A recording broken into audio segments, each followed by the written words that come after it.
Hi అండి, నమస్తే. నేను మీ రమ, ది రమ కిచెన్కి స్వాగతం. ఈరోజు మన recipe restaurant style paneer masala.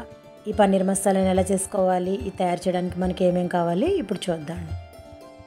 ఈ కర్రీ చేసుకోవడానికి మనకు కావాల్సిన పదార్థాలు ఇక్కడ నేను 200 గ్రామ్స్ వరకు పన్నీర్ తీసుకున్నాను.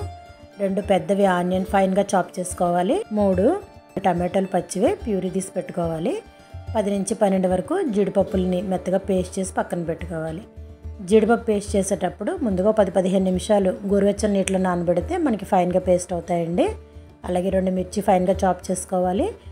ఒక చిన్న ఇంచు దాల్చిన చెక్క ముక్క, 2 లవంగాలు, 1 యాలక, చిన్నవి 2 బిర్యానీ ఆకులు. అంతేనండి. ఇప్పుడు తయారీ విధానం చూద్దాం. ముందుగా మనం ఒక కడాయి పెట్టుకొని దాంట్లో ఒక 2 స్పూన్ల వరకు ఆయిల్ వేసుకుని అది కొంచెం వేడైన తర్వాత మనం తీసుకున్నటువంటి పన్నీర్ని క్యూబ్స్గా కట్ చేసుకొని ఈ ఆయిల్లో వేసుకొని కొంచెం సేపు ఫ్రై చేసుకోవాలి. ఇలా ఫ్రై చేసుకోవడం వల్ల పన్నీర్ అనేది టేస్ట్ బాగా వస్తుంది. ఫ్రై అయ్యేటప్పుడు కొంచెంగా ఉప్పు, కొంచెంగా కారం వేసుకొని 5 నుంచి 8 నిమిషాల వరకు మనం మంట సిమ్లో పెట్టి ఫ్రై చేసుకోవాలి. ఇలా ఫ్రై అయినటువంటి పన్నీర్ ముక్కల్ని ఒక ప్లేట్లోకి పక్కకి తీసి పెట్టుకోవాలి. ఇప్పుడు ఇదే ఆయిల్లో మనం కొంచెంగా బటర్ వేసుకోవాలి. ఈ బటర్ కరిగిన తర్వాత దీంట్లో మనం తీసుకున్నటువంటి బిర్యానీ ఆకు, లవంగం, దాల్చిన, ఇలైచీ వేసుకొని కొంచెం సేపు ఫ్రై చేసుకోవాలి. అలా ఫ్రై అవుతూ ఉండగానే మనం 1 స్పూన్ వరకు అల్లం వెల్లుల్లి పేస్ట్ కూడా ఇందులో యాడ్ చేసుకోవాలి.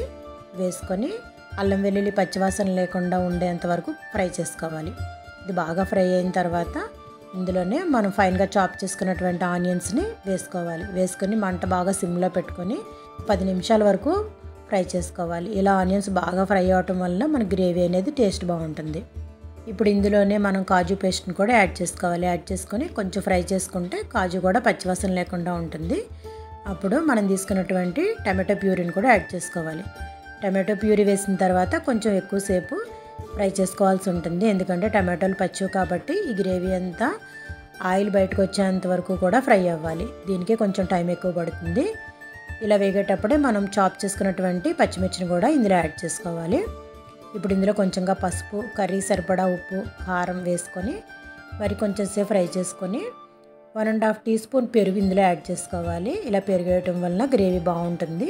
అయితే ఈ పెరుగు అనేది మనం పుల్లట తీసుకోకూడదండి. కమ్మటి పెరుగు అయితే కర్రీ బాగుంటుంది. పెరుగు వేసిన తర్వాత ఈ గ్రేవీ అనేది ములిగేలాగా వాటర్ వేసుకొని ఒక 10 నిమిషాల వరకు మూత పెట్టి ఉడికించుకోవాలి. ఇలా ఉడికిన తర్వాత మనకు ఆయిల్ అనేది పైకి వస్తూ ఉంటుంది.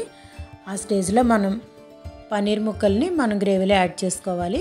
వేసిన తర్వాత ఒకసారి బాగా కలుపుకొని కర్రీకి సరిపడగా 1 స్పూన్ వరకు గరం మసాలా అనేది యాడ్ చేసుకోవాలి. గరం మసాలా వేసిన తర్వాత ఇప్పుడు ఈ కర్రీలో మనం కొంచెంగా షుగర్ యాడ్ చేసుకుంటే టేస్ట్ అనేది బ్యాలెన్స్ అవుతుంది.